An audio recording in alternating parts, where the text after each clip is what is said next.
आज के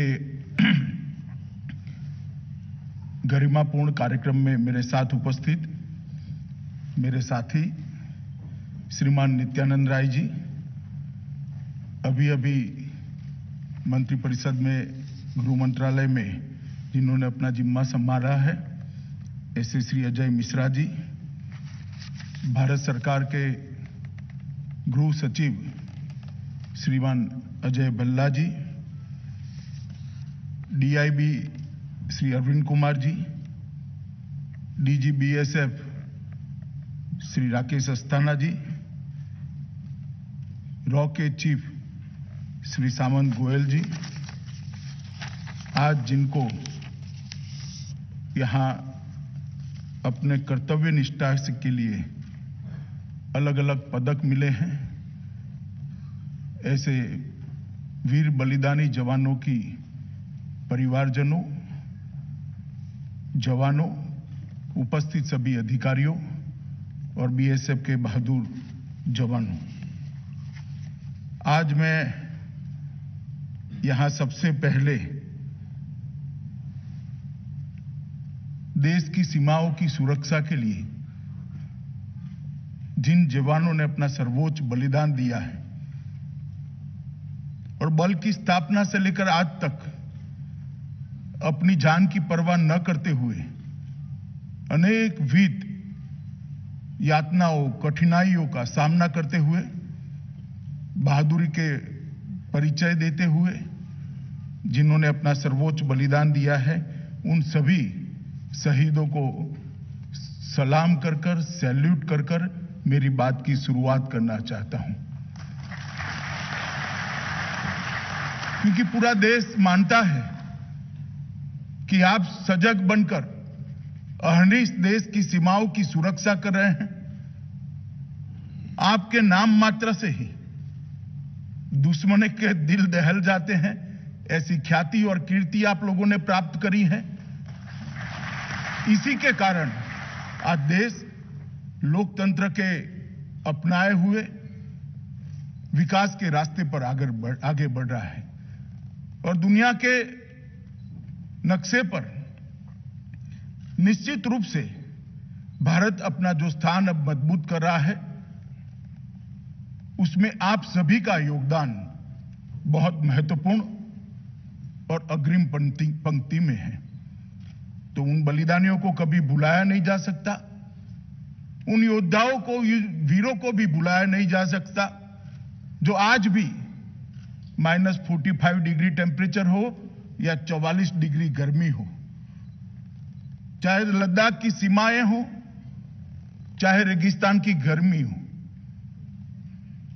चाहे पूर्वी सीमा में नदी नाले हो, जंगल हो, पहाड़ की चोटियां हो, चाहे गुजरात के कच्छ के रण में एक समतल भूमि पर काम करना हो, बीएसएफ और हमारी सारी पैरामिलिट्री फोर्सेस जो सीमा सुरक्षा के काम में लगी हैं, उन्हीं के कारण आज भारत विश्व के नक्शे पर अपना एक गौरवमय स्थान उपस्थित करा रहा है।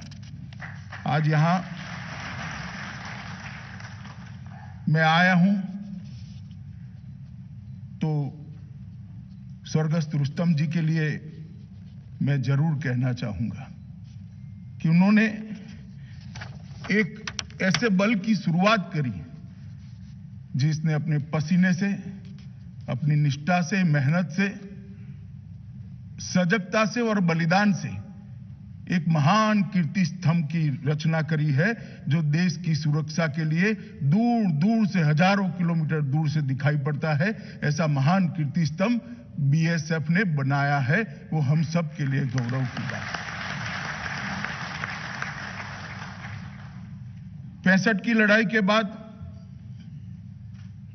सीमावर्ती क्षेत्र की राज्यों की 25 बटालियनों के साथ, सिर्फ 25 बटालियनों के साथ, ना पीछे कोई बड़ी परंपरा थी, ना बड़े संसाधन थे, मगर हौसले बुलंद थे। एक बीज के रूप में सीमा सुरक्षा बल की स्थापना हुई। वो बीज आज वटवृक्ष बनकर लगभग 2.25 करोड़ लोगों का परिवार बनकर देश को सुरक्षा मुहैया करा रहा है। रुस्तम जी के हाथों से जो शुरुआत हुई, वो शुरुआत आज हम देखते हैं तो आश्चर्यचकित कराने वाली गति से उसने अपनी परंपराएं भी स्थापित करी है और जीवन पर्यंत कर्तव्य का नारा को सार्थक करते हुए एक उच्च बलिदान की परंपरा को भी स्थापित किया है। वैसे तो उनके सम्मान में उनके जन्मदिन 22 मई के दिन ये कार्यक्रम होता है, परंतु कोरोना काल के कारण ये कार्यक्रम आज हम थोड़ा लेट कर रहे हैं। सीमा सुरक्षा बल की स्थापना के 6 साल बाद ही, जब उस वक्त के पूर्वी पाकिस्तान में सभी मानव अधिकारों का हनन हो रहा था, कल्पना नहीं कर सकते इतनी यातनाएं दी जाती थी, महिलाओं के साथ दुर्व्यवहार किया जाता था, और जब ये सहन न हो ऐसी स्थिति में आया, तब घुसपैठ भी भारत में शरणार्थियों का तांता लगा। उस स्थिति में जब भारत ने निर्णय किया, बीएसएफ के जवानों ने, अभी हमने बंधुत्व बॉर्डर बियॉन्ड बॉर्डर डॉक्यूमेंट्री के अंदर देखा, बीएसएफ के जवानों ने एक अहम भूमिका निभाई और आज बांग्लादेश एक स्वतंत्र राष्ट्र के रूप में दुनिया के नक्शे पर अस्तित्व ले रहा है। उसका नेतृत्व भी रुस्तम जी ने किया थे और उसी के लिए उनको पद्म विभूषण के पुरस्कार से अलंकृत किया गया था। मैं आज रुस्तम जी को भी हम सभी की ओर से स्मरणांजलि और श्रद्धांजलि दोनों देना चाहता हूं कि आज उन्होंने बिया हुआ बीज सुरक्षा के क्षेत्र में वटवृक्ष बनकर हमारे सामने है। युद्धकाल हो या शांतिकाल हो, बीएसएफ के जवानों ने हमेशा अपने कर्तव्य को निभाने के लिए कोई कसर नहीं छोड़ी। इसी का परिणाम है कि एक महावीर चक्र, 4 कीर्ति चक्र, 13 वीर चक्र, 13 शौर्य चक्र, एक अति विशिष्ट सेना मेडल, एक परम विशिष्ट सेना मेडल और 12 विशिष्ट सेना पदक और 56 सेना मेडल और 44 मेंशन डिस्पैचेस के साथ, गौरव के साथ आज बीएसएफ यहां पर खड़ा है।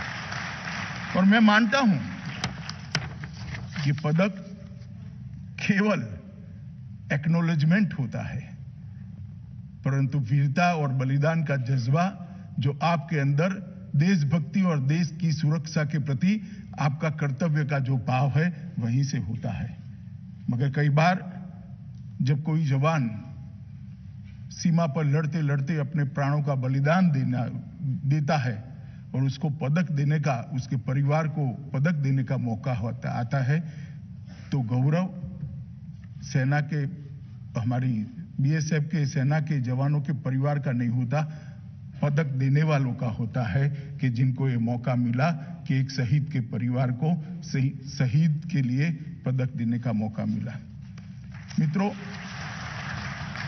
बहुत लंबे समय से, देश की स्थापना से ही हम ऐसी विकट परिस्थिति में रहे कि लगभग 7,516 किलोमीटर की तटीय सीमा और 15,000 किलोमीटर से लंबी भूमि सीमा से हमारे देश को आगे बढ़ना पड़ा।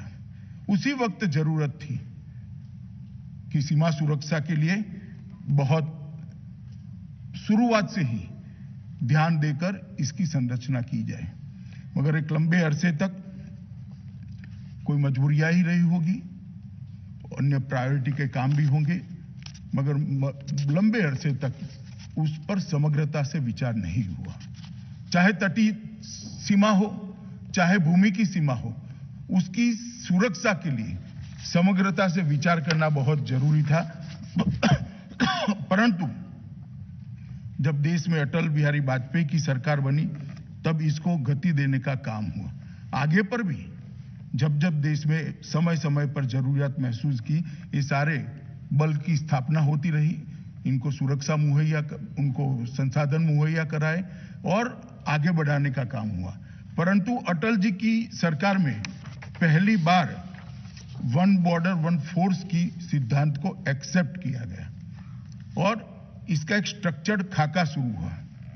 बीएसएफ के जिम्मे पाकिस्तान और बांग्लादेश की सीमा है, भारत तिब्बत सीमा पुलिस के जिम्मे भारत और चीन की सीमा है, सशस्त्र सीमा बल के जिम्मे नेपाल और भूटान की सीमा है और असम राइफल के जिम्मे म्यांमार की सीमा है। एक स्ट्रक्चर्ड खाका पहली बार देश में बना और सबकी जिम्मेदारियां तय हुई और इसके लिए जो भी उनको वाहन व्यवहार के लिए संसाधन चाहिए थे, कम्युनिकेशन के लिए शस्त्र उपलब्ध कराने थे या इनकी स्ट्रेंथ बढ़ानी थी, सबको प्रायोरिटी देने का काम अटल जी के समय में हुआ। और जब नरेंद्र भाई देश के प्रधानमंत्री बने तब उन्होंने सीमाओं पर इंफ्रास्ट्रक्चर के काम को प्रायोरिटी से लिया। मैं आज आप सबको बताना चाहता हूं कि तुलनात्मक तरीके से देखें तो सड़क निर्माण 8 से 14 के बीच में लगभग 3600 किलोमीटर हुआ था और 14 से 20 के बीच में लगभग वो बढ़कर 4764 किलोमीटर तक हुआ है। 3.5 गुना बढ़ोतरी हुई है। सड़क निर्माण का बजट जो 23,000 करोड़ था वो कुल लगभग 44,000 करोड़ तक बढ़ाने का काम नरेंद्र मोदी सरकार ने किया है। प्रधानमंत्री का यह दृष्टिकोण है कि जब तक इंफ्रास्ट्रक्चर सीमा पर का ठीक नहीं करेंगे, हमारे सुरक्षा बल ढंग से सीमा की सुरक्षा भी नहीं करेंगे।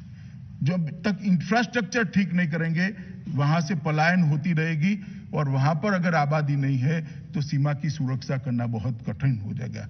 जहां तक पुल निर्माण का सवाल है, 8 से 14 के समय में 7,270 मीटर लंबाई के पुल बने थे, जो 14 से 20 के बीच में 14,450 मीटर लंबे पुल बने, लगभग 2 गुना पुल बने। सुरंग एक बनी थी, एक ही सुरंग बनी 6 साल में और इस 6 साल में 6 सुरंगें बनकर लोकार्पण हो चुका है और 19 सुरंगों पर निर्माण कार्य चालू है, जिससे आवाजाही के अंदर बहुत बड़ी।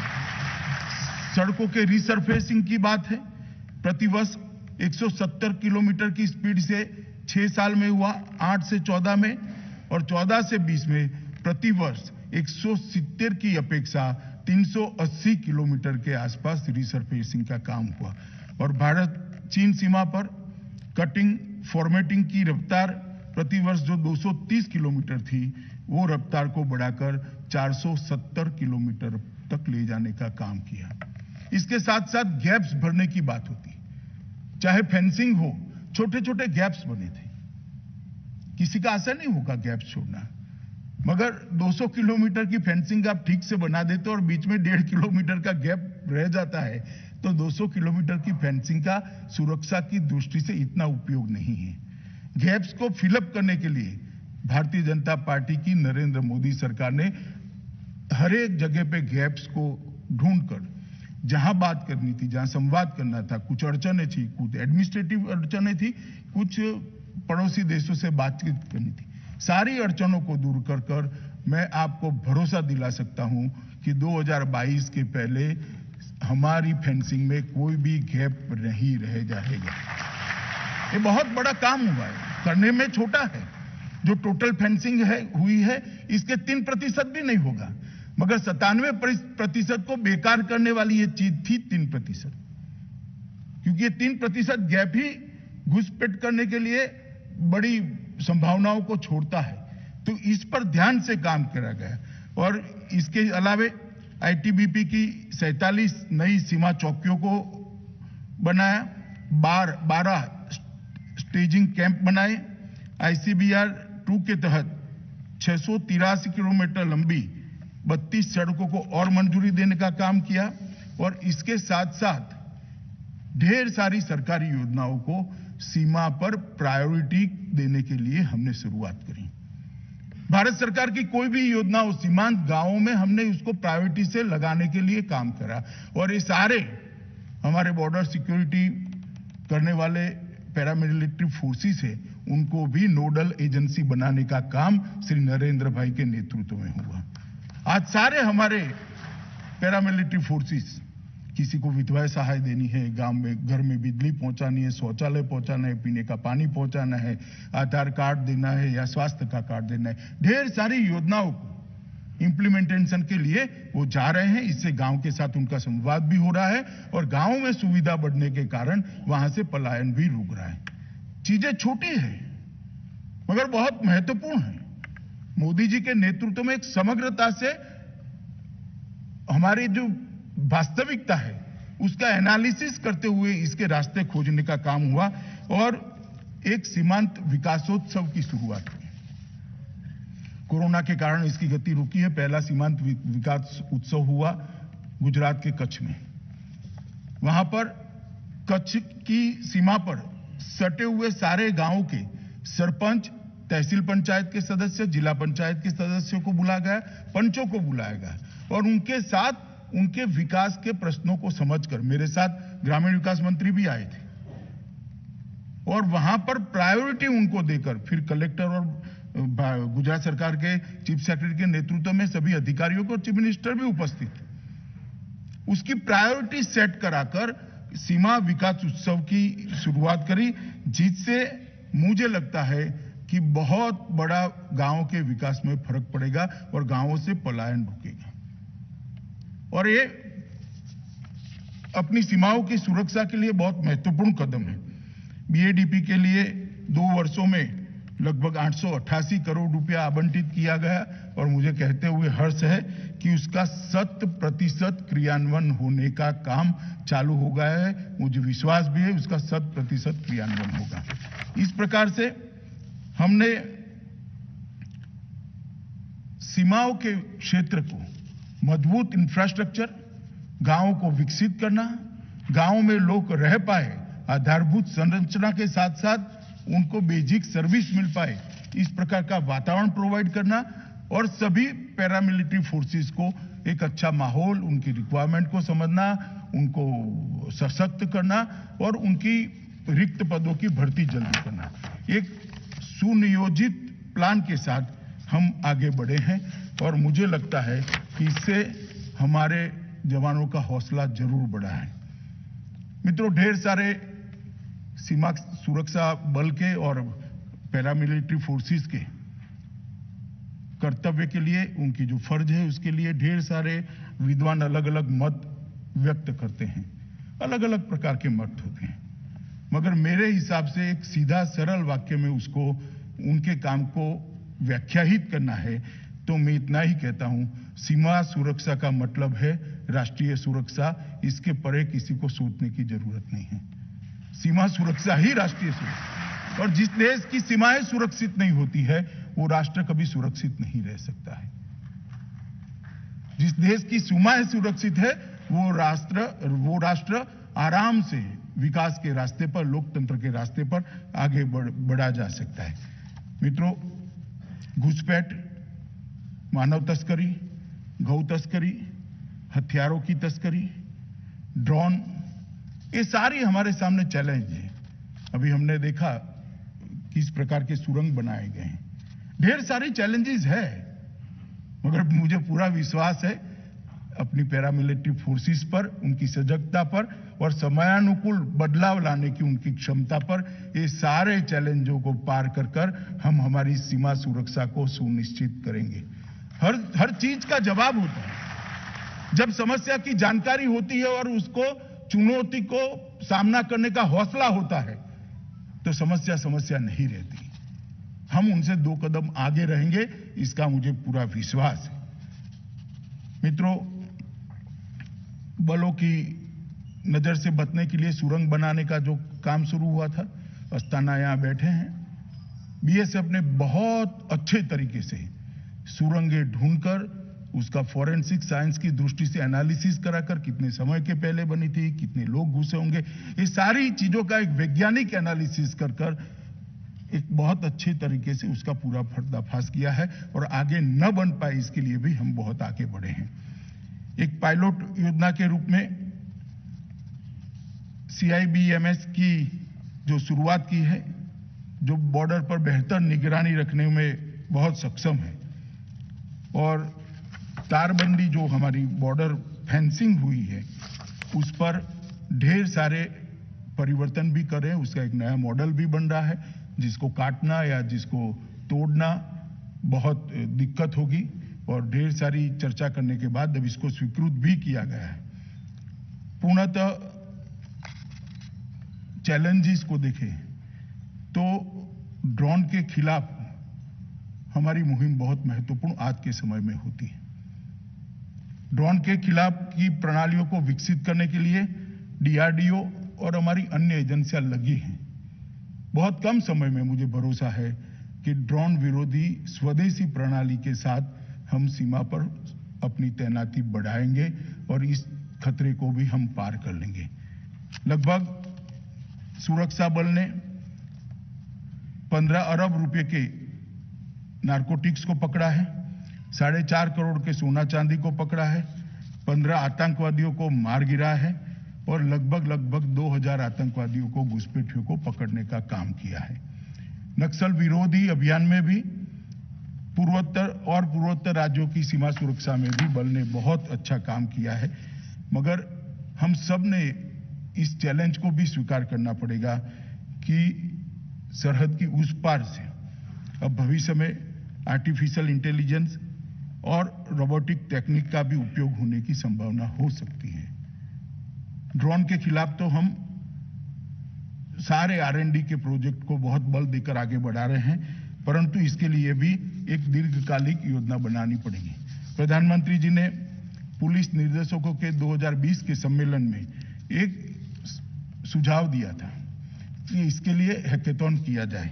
सीमा सुरक्षा बल ने 2 जुलाई 2021 को एक हैकेथॉन का आयोजन किया। इसके लिए इलेक्ट्रॉनिक्स एवं सूचना प्रौद्योगिकी मंत्रालय भी साथ में था और दोनों की साझी भूमिका से भूमि नाम का एक कार्यक्रम हुआ। उसमें ढेर सारे लोगों ने हिस्सा भी लिया और काफी कुछ इसमें से निकल सकता है। मुझे भरोसा है कि हमारी सारी चुनौतियों का रास्ता इसी प्रकार से हैकेथॉन से टेक्निकल एक्सपर्ट्स को जोड़ने से निकलेगा। और ये हैकेथॉन की शुरुआत है। सारे पैरामिलिट्री फोर्सेस और गृह विभाग की इसी दिशा में आगे बढ़ेंगे और ये जो इनिशिएटिव है, इस इनिशिएटिव के प्राथमिक मतलब शुरुआती प्रयोग जो हुआ है भूमि के नाम से, इसके एनालिसिस कर इसको एक रेगुलर प्रैक्टिस के रूप में बदलने का भी भारत सरकार का गृह मंत्रालय सोच रहा है। इलेक्ट्रॉनिक उपकरणों को डिटेक्ट करना, सुरंगों का पता लगाना, पोर्टेबल एनक्रिप्टेड सामरिक मोबाइल संचार, एंटी ड्रोन टेक्निक, इस प्रकार की सारी चीजों को मुझे लगता है कि सीरीज ऑफ हैकेथॉन से हमें फायदा मिलेगा। सीमा सुरक्षा हेतु व्हीकल और ट्रांसपोर्ट के लिए ऑर्डिनेंस सप्लाई चेन्स, वेपन्स और एम्यूनेशन, सीमा सर्वेलेंस हेतु आवश्यक सामग्री, इसके लिए भी एक्सपर्ट ग्रुप की रचना आने वाले नजदीक के समय में ही हम करेंगे। हम सीमा सुरक्षा के बारे में जितनी भी चीजें चाहिए उसमें हम आत्मनिर्भर भी बनना चाहते हैं। सीमा सुरक्षा करने के लिए जितने भी टेक्नोलॉजी चाहिए वो टेक्नोलॉजी में भी हम आत्मनिर्भर बनना चाहते हैं। मुझे लगता है ये हैकेथॉन की सीरीज से उसे बहुत बड़ा फायदा मिलने वाला है। मैं जब से सोचना शुरू किया तब से शुरू से ही सीमा सुरक्षा और देश की सुरक्षा के लिए लगाव के कारण कई बार सोचता रहता था, पढ़ता भी रहता था। जिस प्रकार से देश चलता था वो देखता भी रहता था। फिर राजनीति में आया, अलग अलग जिम्मेदारियां भी मिली, मगर वो यात्रा कभी नहीं रुकी। मुझे कई बार ऐसा होता था कि इस देश की रक्षा नीति है या नहीं है। जब तक श्री नरेंद्र मोदी देश के प्रधानमंत्री नहीं बने, हमारी स्वतंत्र रक्षा नीति ही नहीं थी। वो विदेश नीति से प्रभावित थी या तो विदेश नीति रक्षा नीति पर ओवरलैप कर रही थी। नरेंद्र मोदी बनने के बाद ही स्वतंत्र रक्षा नीति हुई कि हमारा सभी के साथ शांति का इरादा है, मगर हमारी सीमाओं के साथ कोई छेड़खानी करेगा, हमारी संप्रभुता को कोई अगर चैलेंज करेगा तो रक्षा नीति की प्राथमिकता है उसको उसी भाषा में जवाब दिया जाएगा। और ये बहुत बड़ी उपलब्धि है। देश को एक अच्छी रक्षा नीति की जरूरत थी जो देश के प्रधानमंत्री नरेंद्र मोदी जी ने दी है, और मैं मानता हूं इसके बगैर ना देश का विकास हो सकता है, ना उसके बगैर देश का लोकतंत्र पनप सकता है। और ये बहुत बड़ा काम मोदी जी ने किया है। मैं कुछ उदाहरण देना नहीं चाहता, सबको मालूम है। हमने इसको जमीन पर भी उतारने का काम किया है। आज मैं यहां पर आया हूं तब इतना जरूर कहूंगा कि सीमा सुरक्षा बल के सारे जवान गांवों के साथ जुड़े हैं, गांवों के साथ लगे हैं, परंतु मेरा आप सबसे अनुरोध है कि सीमावर्ती गांवों में से पलायन रुके, इसके लिए भी हमने विशेष ध्यान देना पड़ेगा। ये हमारी जिम्मेदारी है। पलायन रुकना चाहिए, वहां पर सरकार की विकास की सारी योजनाएं पहुंचनी चाहिए। कलेक्टर के साथ रहकर, डिस्ट्रिक्ट एडमिनिस्ट्रेशन के साथ रहकर, नागरिकों को अपने अधिकारों से जागरूकता देकर अगर हम इस दिशा में आगे जाते हैं तो मुझे लगता है कि बहुत बड़ा हम सीमा सुरक्षा के लिए काम करेंगे। मित्रों, आज मैं यहां पर आया हूं तब मैं इतना जरूर कहूंगा कि हमारी चुनौतियों को देखकर हमने अपने आप को तैयार करना पड़ेगा और टेक्नोलॉजी का भरपूर उपयोग करते हुए हमारी सुरक्षा को सुनिश्चित करना पड़ेगा। मैं गया था जोधपुर, वहां देखा एक डीआईजी थे, उन्हें एक बहुत अच्छा टेक्निक से सीमाओं की सुरक्षा का मॉडल बनाया था। अब धीरे धीरे वो मॉडल को सारी जो कमियां होगी या प्रैक्टिकल उपयोग करने के लिए ये सब दूर कर कर हम इसको आगे लागू कर सकते हैं। इस प्रकार से हर जवान ने भी आपकी दिक्कतों को कौन सी टेक्निक के सहारे ये दिक्कतों को समाप्त कर सकते हैं। बाकी सारी चिंता करने की सरकार की जिम्मेदारी है। तब आपके परिवार के स्वास्थ्य की जिम्मेदारी सरकार की है। आपके लिए अच्छे रहने की जगह देने की जिम्मेदारी सरकार की है। आपके स्वास्थ्य की जिम्मेदारी भी सरकार की है। परंतु आपको सुरक्षा के काम में जो दिक्कतें हैं, वो दिक्कतों को टेक्निक के सहारे दूर करने की जिम्मेदारी और इसके लिए सुझाव और रास्ते ढूंढने की जिम्मेदारी आपकी ही है। और मैं मानता हूं कि बल के सभी अधिकारियों ने विशेषकर इस पर ज्यादा ध्यान देना चाहिए। रूटीन ढर्रे में से निकलकर चुनौतियों को टेक्निक के सहारे कैसे समाप्त कर सकते हैं, हम जो अतिक्रमण करना चाहते हैं उससे 2 कदम कैसे आगे रह सकते हैं, जो घुसपैठ करना चाहते हैं, तस्करी करना चाहते हैं, उससे 2 कदम कैसे आगे रह सकते हैं, वो मुझे लगता है कि जिम्मेदारी विशेषकर अधिकारियों की है। अपने जवानों के साथ से नियमित रूप से संवाद करना, फीडबैक लेना, फीडबैक लेकर इनकी दिक्कतों को समझना और टेक्निकल एक्सपर्ट के साथ बैठकर इसका टेक्निक के सहारे रास्ता ढूंढना, ये अधिकारियों की जिम्मेदारी है। आज ढेर सारे अधिकारी भी यहां उपस्थित है, इसलिए मैं इनको भी कहना चाहता हूं कि इस विषय में आपने देखना चाहिए। अंत में मैं इतना ही कहूंगा कि बीएसएफ भारत के गौरवपूर्ण वीरता के इतिहास में बीएसएफ ने अपने बलिदानियों के आधार पर एक महान कीर्ति स्तंभ की रचना की है, जिस पर पूरा देश मन से गौरव करता है कि आपके कारण हम सुरक्षित हैं, आपके कारण हमारी संप्रभुता सुरक्षित है, आपके कारण लोकतंत्र सुरक्षित है और आपके कारण ही विकास आगे बढ़ सकता है।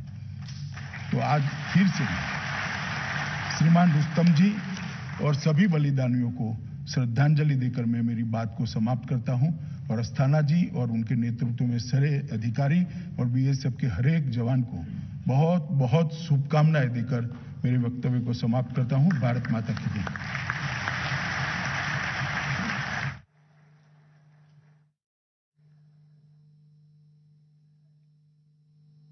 महोदय, आपके स्नेह भरे एवं सारगर्भित उद्बोधन के लिए समस्त प्रहरी परिवार कृतज्ञ है। सीमा सुरक्षा बल केवल सीमाओं की सुरक्षा ही नहीं करता, बल्कि जीवन के हर क्षेत्र में अग्रणी भूमिका अदा करता है। चाहे सुरक्षा की चुनौतियां हों या मानवता की हिफाजत, इस बल ने हमेशा आगे बढ़कर